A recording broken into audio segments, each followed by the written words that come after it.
ଆପଣମାନେ ଭାବୁଛନ୍ତି ମୁଁ କୁଆଡ଼େ ଯାଉଛି ନା, ତାହେଲେ ଦେଖନ୍ତୁ, ମୁଁ ଏବେ ଯାଇଛି ଭୂଷଣ୍ଡେଶ୍ୱର।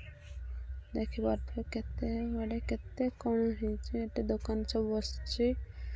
ତ ଖେଳନା ଦୋକାନୀ କେତେ ରକମ ଦୋକାନୀ ବସିଛନ୍ତି ଏଠି। ମୁଁ ଯାଉଛି ଆପଣଙ୍କୁ ଦେଖେଇବି କ'ଣ ଏଠି କ'ଣ ହେଇଛି ନ ହେଇଛି। ଆକ୍ଚୁଆଲି ଏଠି ଗାର୍ଡ଼େନଟା ଦେଖିପାରୁଥିବେ କେତେ ସୁନ୍ଦର ହେଇଛି, କେତେ ପ୍ରକାର ଫୁଲ ଲଗାଇଛି। ଭିତରକୁ ଗଲେ ଦେଖେଇବି, ଚାଲନ୍ତୁ। କେତେ ବଡ଼ ବଡ଼ ଗେଣ୍ଡୁ ଫୁଲ ହେଇଛି ଦେଖିପାରୁଥିବେ। ଚାଲ ଏବେ ଯିବା ଭିତରକୁ। ତଣ୍ଟିରେ ବସିଯାଇଛି, ସେଥିପାଇଁ କଥା ଏମିତି ହେଉଛି।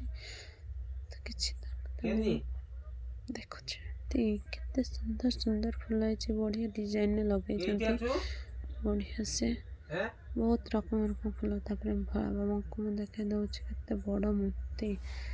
ଏସିଆ ମହାଦେଶର ବଡ଼ ଲିଙ୍ଗରାଜ ମନ୍ଦିର ଇଏ ଭୂଷଣ୍ଡେଶ୍ୱର ବାବା। କେତେ ପ୍ରକାର ଖେଳନା ଜିନିଷ ଅଲଗା ହେଇଛି। ଏବେ ମୁଁ ଚାଲିଲି, ଟାଟା, ରହିଲି, ନମସ୍କାର, ଜୟ ଜଗନ୍ନାଥ।